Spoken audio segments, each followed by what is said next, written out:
너는 마음을 다하여 여호와를 신뢰하고 내 명철을 의지하지 말라. 너는 범사의 그를 인정하라. 그리하면 내 길을 지도하시리라. 아멘. 1866년도에 토마스 선교사님을 통해 우리나라에 복음이 들어오게 되었습니다.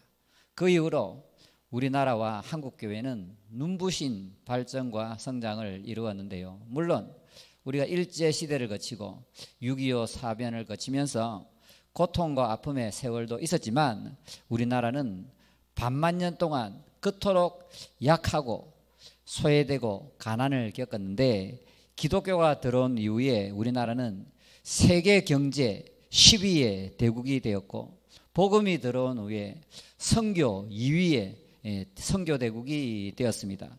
미국이 1위로 선교사를 많이 파송하고 있지만 인구 비율로 따져보면 우리나라가 지금 세계 1위로 선교사를 많이 보내고 있다는 것입니다.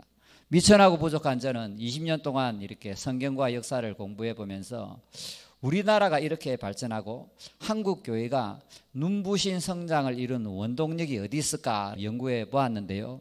그 해답이 바로 하나님의 은혜라는 거지요. 하나님이 우리를 보아사 한국이 발전하고 한국 교회가 성장을 이루었다는 것입니다. 그리고 우리 한국 교회에 아주 특이한 점이 있는데 한국 사람들은 열심이 있고 특히 기도에 대한 열심이 남다르다는 거지요. 한국은 세계에서 유래를 찾아볼 수 없을 정도로 기도를 많이 하는 민족이라는 것입니다. 한국에서 세계 최초로 새벽 기도가 생겼습니다. 농경사회였기 때문에 새벽에 농사를 지으러 가기 전에 기도부터 드리고 예배부터 드리고 그렇게 나아갔던 것입니다. 과거에 한국 목회자들과 성도들은 모이면 기도하고 합심해서 기도하고 새벽 기도하고 철야 기도하고 릴레이 기도하고 기도했습니다. 기도원에 가보면 통성 기도를 하고 금식 기도를 하고 산기도를 하고 20년 전만 해도 감림산 기도원에 가보면 그 추운데 그 산속에서 주여 주여 아버지 아버지 부르는 소리가 끊이지를 않았는데요. 정말 20세기까지만 해도 우리나라 우리 민족 우리 교회는 하나님께 그렇게 간절히 기도했던 것입니다. 지금 우리는 부모님들의 할아버지 할머니의 기도 덕분에 우리가 이렇게 잘 먹고 잘 살고 편안하게 살아가고 있다는 것을 기억하시기를 바랍니다. 그런데 요즘 들어서 한국교회 성도들과 목회자들은 기도를 잘 하지 않는다는 것입니다. 대부분의 성도들이 기도를 해야 된다는 것을 알면서도 기도를 하지 못한다는 것이요. 또한 많은 사역자들이 기도에 대해서 설교도 하고 책도 쓰고 심지어 기도 세미나도 하지만 정작 자신은 기도의 자리로 나아가지 못하는 분들이 너무나도 많다는 것입니다. 그러므로 앞으로 우리 창성교회는 10주 동안 기도에 대해서 설교를 할 테니까 이번 10주 동안 이 말씀을 잘 들으시고 한 사람도 빠짐없이 기도의 사람이 되시기를 축복합니다. 만일 여러분이 이 설교를 듣고 기도의 사람이 된다면 여러분의 신앙과 여러분의 삶에 놀라운 변화가 임하게 될 것입니다. 오늘 이 시간은 첫 번째 시간으로서 기도의 중요함, 기도가 먼저라는 주제로 말씀을 전하고자 합니다. 신앙이라는 것은 한마디로 하나님과 우리와의 관계입니다. 하나님은 말씀하시는 분이고 우리는 하나님의 말씀을 듣는 존재고 우리는 하나님께 기도를 올리게 되고 하나님은 우리의 기도를 듣고 계시는 분이라는 겁니다. 그래서 하나님과 나와의 이 교제는 주로 말씀과 기도를 통해서 이루어진다는 것을 믿으시길 바랍니다. 저는 개인적으로 신앙생활을 하는 데 있어서 우리의 인생에 있어서 가장 중요한 것이 기도라고 생각합니다. 물론 성경도 그렇게 얘기하고 있습니다. 성경에 나오는 인물들 하나같이 기도의 사람이었다는 것입니다. 이스라엘 지도자 모세는 수많은 어려움을 겪었지만 그는 그 어려움과 역경을 기도로 극복했다는 것입니다. 이스라엘 사람들의 별명이 뭐냐면 미스터 불평, 미스 원망, 이렇게 불평하고 원망하고 의심하는 사람들을 무려 40년 동안 그렇게 지도자로서 인도했는데 모세는 그 많은 문제와 난관들을 기도로 극복했다는 것입니다. 하나님과 모세는 누구보다 깊은 교제를 나누었는데 하나님이 마치 친구를 대하듯이 모세를 대했다고 성경은 기록하고 있습니다. 이스라엘의 가장 위대했던 다윗 왕도 바로 기도의 사람이었습니다. 시편이 150편이나 나오는데 그 중에 반이 거의 다윗이 기록한 시편입니다. 시편은 곧 뭐냐면 바로 기도문입니다. 다윗의 기도문을 시편으로 만들었는데 다윗이 고통 중에 아픔 중에 어려움 중에 하나님을 찾고 부르짖었던 그 탄원시들이 시편에 주옥같이 나오고 있다는 것입니다.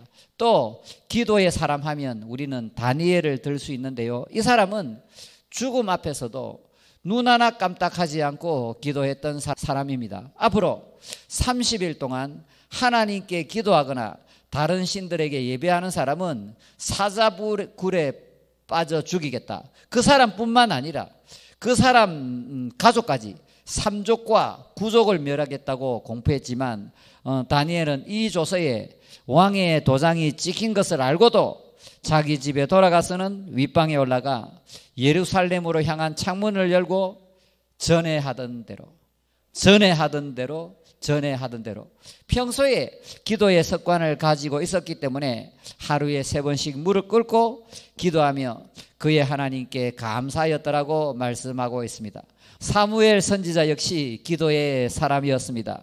나는 너희를 위하여 기도하기를 싫은 죄를 여호와 앞에 결단치 범하지 아니하고, 그러니까 이분은 지금 이스라엘 지도자로서 선지자로서 역할을 감당할 때에 백성들을 위해서 기도하는 것을 싫은 것은 죄라고 말씀하고 있습니다. 우리 구주 예수님도 기도를 굉장히 중요시했습니다. 특히 누가복음을 보면 그 얘기가 잘 나오고 있는데요.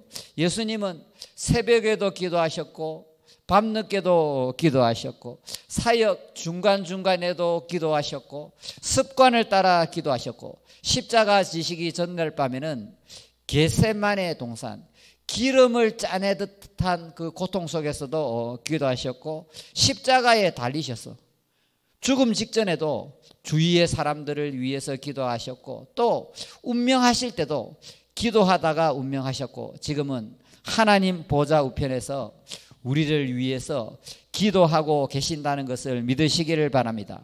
만왕의 왕이요 만주의 주요 창조주요 전능하신 하나님이신데 왜 그토록 그분이 기도를 강조하고 기도하셨겠습니까? 그것은 바로 우리에게 기도의 큰 본을 보여주기 위해서 기도하신 줄 믿습니다.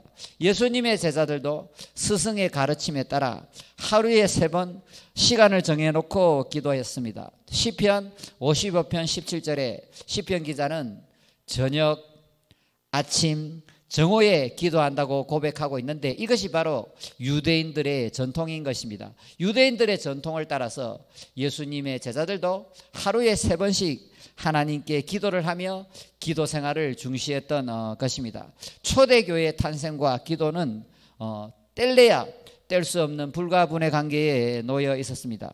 제자들이 간절하게 하나님께 기도할 때에 오순절 날 성령께서 강림하시고 초대교회가 시작된 것입니다. 사도행전 1장 14절에 여자들과 예수의 어머니 마리아와 예수의 아우들과 더불어 마음을 같이하여 오로지 기도에 힘쓰더라. 오로지 기도에 힘쓰더라. 오로지 기도에 힘쓰더라. 죽을 마음을 다해서 온 마음을 다해서 전심으로 기도할 때에 하늘 문이 열리고 성령께서 이 땅으로 강림하셨던 것입니다.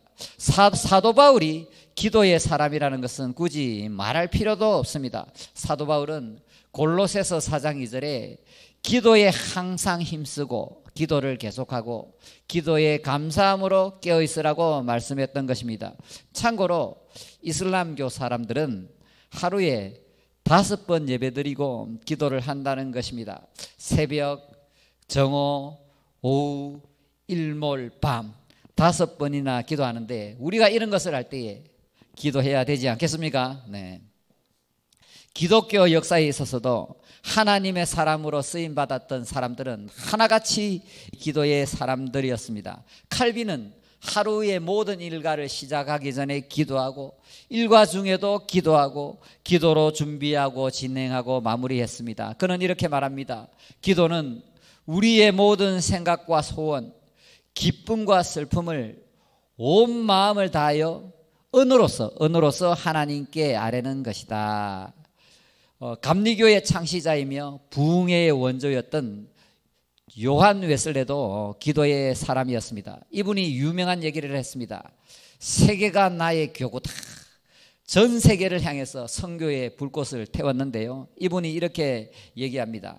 하나님은 기도에 대해 응답하는 방식이 아니고는 아무 일도 하지 않으신다.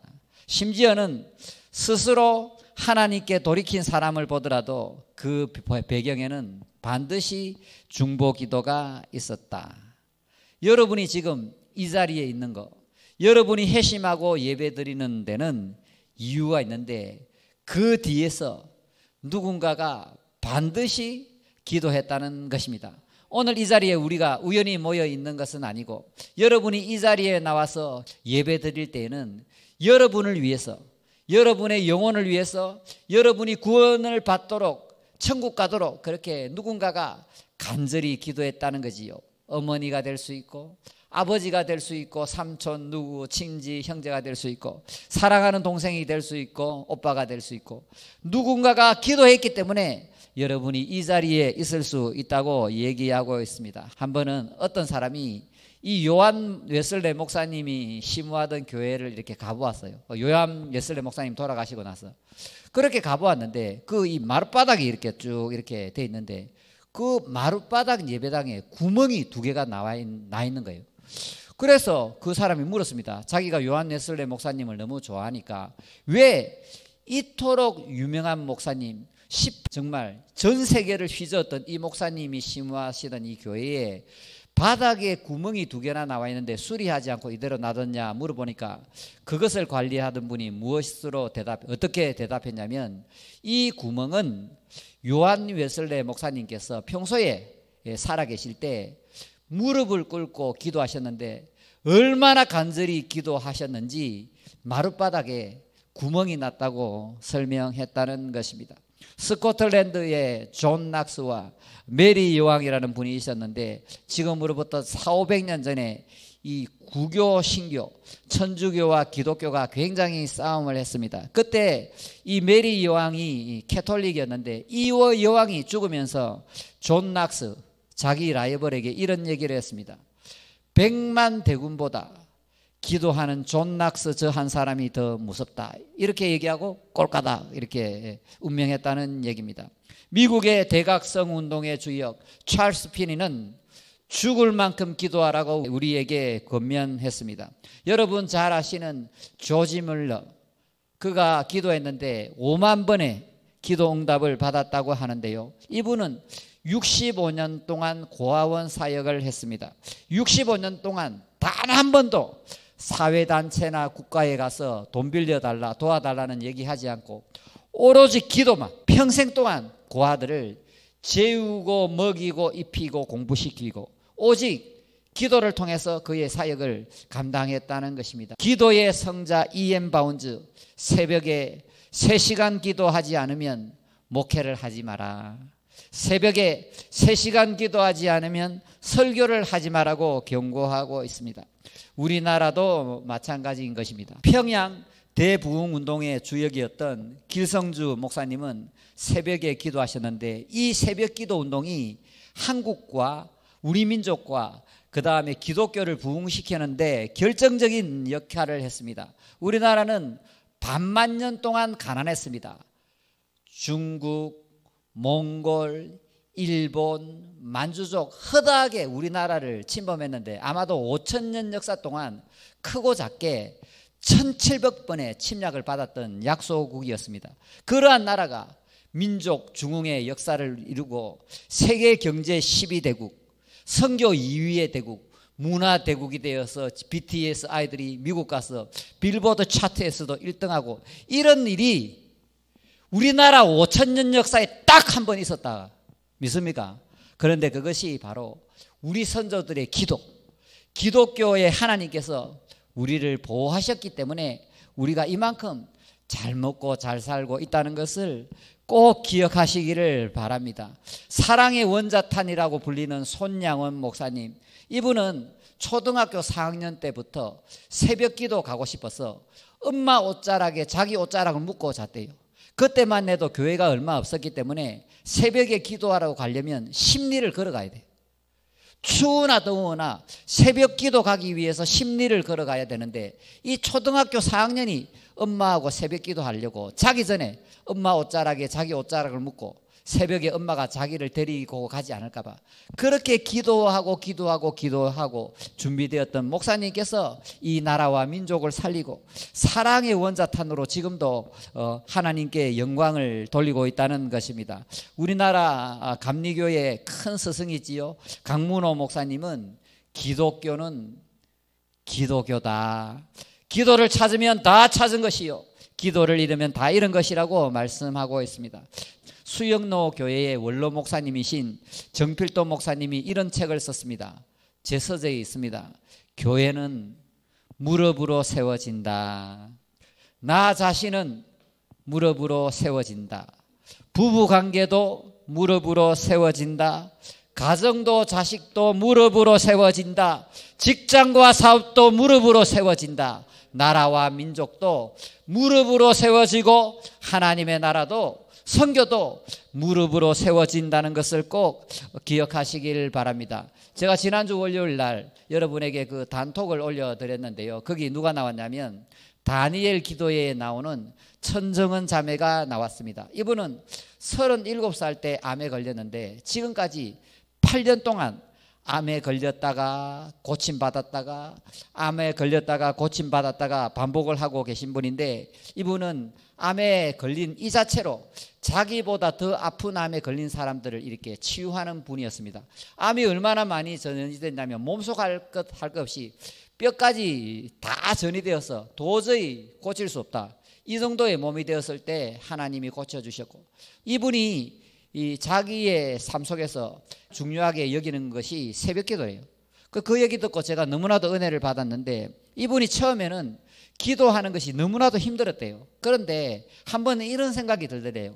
아, 내가 새벽에 나가서 예수님을 만나는 것은 약속이구나, 사랑하는 연인을 만나러 가는 거나 똑같구나, 그러한 마음이 자기 마음에 부어지면서 그때부터 하루에 꼬박 3시간씩 기도하며 하나님과 교제를 나눈다는 것입니다. 그분은 새벽에 기도를 통해서, 교제를 통해서 주님과의 사랑을 나누고 또 암이 주는 그 고통을 극복하고 다른 사람들에게 복음을 전할 수 있는 그런 놀라운 힘이 나온다고 간증하는 것을 듣고 제가 너무나도 은혜를 많이 받았다는 것입니다. 사랑하는 여러분, 우리가 이 세상을 살아가는 데 있어서 기도보다 더 중요한 것은 없습니다. 우리의 인생에 있어서 최고의 우선순위는 창조주 하나님과 교제하는 것입니다. 그러므로 어떠한 변명 내려놓고 우리는 기도해야만 되는 것입니다. 제가 이제 본격적으로 우리가 살아가는 데 있어서 기도가 왜 그토록 중요한지를 잘 설명드릴 테니까 잘 집중해 주시기를 바랍니다. 기도는 하나님을 하나님으로 인정하는 것입니다. 기도는 예수님을 나의 주요 나의 왕으로 모시는 것입니다. 이 안에 하나님의 나라가 이루어지는 것은 예수님이 나의 주인이 된다는 것입니다. 우리는 원래 하나님의 다스림을 받는 피조물이었습니다. 하늘의 하나님은 이 땅에 하나님의 사랑과 기쁨을 실천하기 위해서 우리를 창조한 줄 믿으시길 바랍니다. 그래서 우리는 하나님의 창조 목적에 따라 이 땅에 있는데, 우리는 하나님을 사랑하고 이웃을 사랑하고 자연을 사랑하도록 만들어졌다는 것입니다.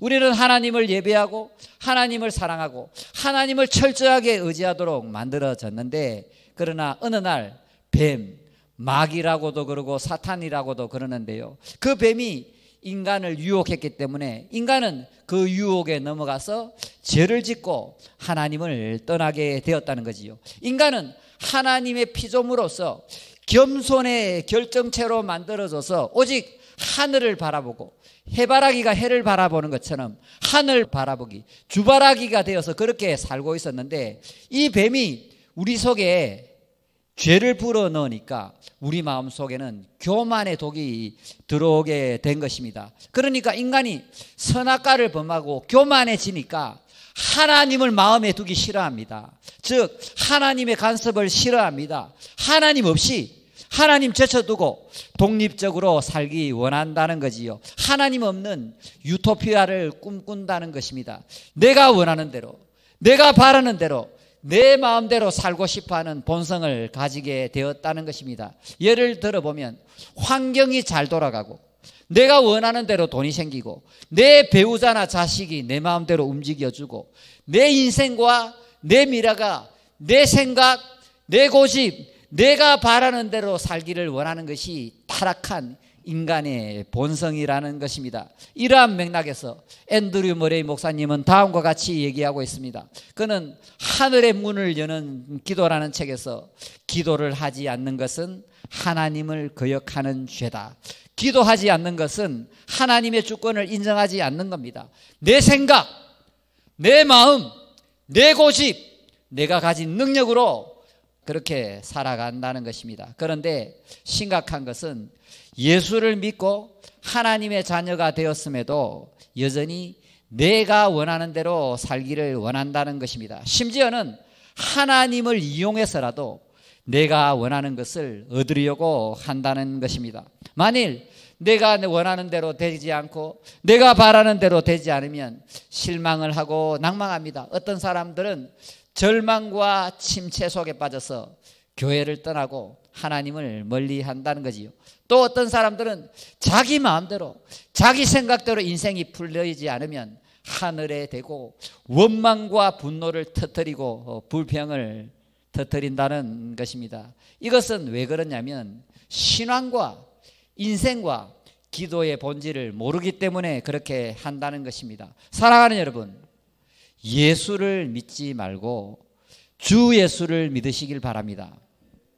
우리가 예수님을 단순히 천국에 들어가는 일회용 티켓으로 잘못 알고 있다는 것입니다. 예수님을 영접하고 하나님의 자녀가 되어서 죄 용서를 받았으니까 평소에는 내 마음대로 살다가 죽어서 천국 문 앞에 도착해서 내 옛날에 예수님 믿었는데요, 내가 옛날에 예수님 믿었으니까 천국 문 열어주세요. 그런 천국과 그런 예수님은 절대 존재하지 않는다는 것입니다. 구원이라는 것은 주 예수를 믿는 것입니다. 예수님을 믿고 죄 용서를 받고 하나님의 자녀가 되어서 천국에 가는 것뿐만 아니라 이 땅에서 예수님을 나의 주인이요 나의 왕으로 모시고 예수님과 함께 동행하며 살아간다는 것입니다. 오늘 본문에서 이 진리를 정확하게 설명하고 있습니다. 우리 오늘 본문을 다 찾겠습니다. 오늘 본문을 다 찾아보면 너는 마음을 다하여 여호와를 신뢰하고 내 명철을 의지하지 말라. 너는 범사의 그를 인정하라. 그리하면 내 길을 지도하시리라. 아멘. 우리의 본성은 마음을 다하여 우리 자신을 신뢰하고 우리의 지혜를 의지합니다. 범사의 모든 일에 자기가 하고 싶은 대로 되어지기를 원합니다. 하나님을 제쳐두고 모든 일, 모든 길을 내가 정하고 내가 계산하고 내가 계획한 대로 되어지기를 원한다는 것입니다. 이것이 바로 죄요, 교만이요, 악한 독립심이라는 것입니다. 하나님은 우리와 함께 있고 싶어 합니다. 왜 그러냐? 우리를 너무 사랑하기 때문에, 십자가에서 죽을 만큼 우리를 사랑하시기 때문에 죽도록 사랑하니까 우리와 함께 있고 싶어 한다는 것입니다. 여러분, 사랑하는 사람이 생겼다고 한번 가정해 봅시다. 원하는 것이 무엇입니까? 사랑하는 사람이 생겼어. 명품을 원합니까? 좋은 차를 원합니까? 좋은 집을 원합니까? 그거 사랑하는 거 아닙니다. 정말 사랑한다면 그 사람하고 함께 있는 것만 해도 너무나도 행복하다는 것이지요. 맞습니까? 네, 주님도 마찬가지인 것입니다. 주님은 우리를 창조하셨고 우리를 구원하셨는데 그 이유가 무엇이냐면 영원토록 우리와 함께 하고 싶어서, 가정에서, 직장에서, 교회에서, 학교에서, 언제나 어디서나, anytime, anywhere, 언제나 어디서나 우리와 함께 하고 싶어서 우리를 만드셨고 우리를 죄와 죽음에서 구원했다는 것을 믿으시길 원합니다. 그러한 주님께서 오늘 말씀하고 계십니다. 너는 마음을 다하여 여호와를 신뢰하고 내 명철을 의지하지 말라. 너는 범사의 그를 인정하라. 그리하면 내 길을 지도하시리라. 제가 조금 더 설명을 드리면, 원어를 사용해서 죄송하지만 좀 설명을 드리면, 너는 마음을 다하여 여호와를 신뢰하라 할 때, 이 신뢰하라는 단어가 히브리어로 바타흐입니다. 구약 성경에 무려 116번 나오는데요, 너는 마음을 다하여 그분께 묻고 그분을 의지하라는 것입니다. 내 명철을 의지하지 말라. 이 비나라는 히브리어는 명철, 총명, 지식이라는 뜻인데, 여러분 IQ 150도 안 되고 한 치 앞도 모르지 않습니까? 여러분이 아무리 똑똑하다 해도 IQ 150이 됩니까? 여러분이 아무리 안다고 해도 지금 예배 끝나고 30분 후에 1시간 뒤에 내일 어떠한 일이 벌어지고 있다고 여러분 알 수 있습니까? 우리가 내일 일도 모르는데 어떻게 우리의 인생을 우리가 책임질 수 있겠습니까? 그러므로 너의 지식, 너의 지혜, 너의 총명을 의지하지 말고 하나님을 의지하라고 지금 말씀하고 있습니다. 너는 범사의 그를 인정하라. 이 범사라는 단어가 콜데레크입니다. 모든 길에, 너의 인생의 모든 길에 하나님의 통치를 인정하라. 내비게이션보다 더 정확하신 하나님께서 너의 길을 인도하시리라. 믿습니까? 사랑하는 여러분, 인생은 단 한 번뿐입니다. 인생은 복습이 없습니다. 그런데 우리가 어떻게 내일을 알고 모레를 알고 10년 후를 알 수 있겠습니까? 그러므로 창조주 하나님 앞에 겸손한 마음을 먹으시고 하나님을 의뢰하고 하나님을 의지하고 하나님께 묻고 그 길을 가시는 여러분이 되시기를 진심으로 축복합니다. 너는 마음을 다하여 여호와를 신뢰하고 내 명철을 의지하지 말라. 너는 범사의 모든 일에 그를 인정하라. 그리하면 내 길을 지도하시리라. 이 모든 것이 바로 하나님을 인정하고 기도하라는 뜻입니다. 내 삶은 하나님이 통치하신다. 하나님께 우리의 미래를 묻고 기도하고 순종하는 것이 복된 인생이라는 것입니다. 그러므로 기도를 통해서 나의 생각, 나의 뜻을 내려놓고 주의 뜻을 물으시길 원합니다. 내가 원하는 대로 그렇게 기도하지 마시고 나의 뜻을 포기하고 내려놓고 주님의 뜻을 물어보시기를 바랍니다. 그런데 중요한 것은 나의 뜻을 포기하면 훨씬 기쁘고 행복하게 살아갈 수 있습니다. 왜냐하면 나보다 주님이 더 잘 알고 계시고 나의 미래도 나보다 주님이 더 잘 알고 계시고 나의 가정이나 자녀나 직장이나 사업장이나 국가나 교회나 모든 것도 전지전능하신 하나님이 더 잘 알고 계시다는 것을 인정하고 주님의 뜻을 구하십시오. 하늘의 뜻이 나를 통해 이루어지이다. 이것이 우리를 창조한 목적이요, 구원의 목적이요, 성경을 주신 목적이요, 기도의 목적이요, 우리가 이 자리에서 지금 예배드리는 목적이라는 것을 믿으시기를 바랍니다. 특별히 어려움과 고난에 처해 있는 분들, 내 인생이 내 마음대로 되지 않는 분들, 몸이 아프거나 경제적으로 힘들거나 자식이 내 마음대로 되지 않는 분들은 얘기를 잘 들어주시기를 원합니다. 여러분이 고난과 환난과 위기와 문제를 만나는 이유는 바로 자신을 의지하지 말고 하나님을 의지하라는 신호인 것입니다. 믿습니까? 네. 하나님은 우리를 구원하신 다음에 우리의 인생이 우리의 것이 아니라 하나님의 것이라는 것을 알려주기를 원합니다. 그것을 알려주는 데 있어서 가장 좋은 방법이 바로 고난이라는 것입니다. 이것을 광야학교라고 부르는데 우리는 광야학교를 통해서 우리의 연약함과 무능함을 배우고 주님을 신뢰하는 법을 배우게 됩니다. 나는 아무것도 아닙니다. 주님이 나의 전부가 되십니다. I'm nothing. You are my everything을 배우게 된다는 것입니다. 그러므로 우리의 인생길에서 기도는 선택이 아니라 필수 전공 과목이 됩니다. 기도 없이는 인생의 광야학교를 결코 졸업할 수 없습니다. 따라서 안 될수록 기도하고 막힐수록 기도하고 힘들수록 기도하고 아플수록 기도하고 잘 되면 더 기도하고 그렇게 기도로 전진하는 여러분이 되시기를 원합니다. 하나님은 우리의 모든 기도를 듣고 계십니다. 하나님 아빠는 우리의 작은 신음소리에도 응답하시기를 원한다는 것입니다. 기도는 슬픔을 기쁨으로, 위기를 기회로, 고난을 축복으로, 우리의 눈물을 찬송과 간증으로 바꾸어주는 통로라는 것을 믿으시기를 원합니다. 이제 말씀을 정리하고자 합니다.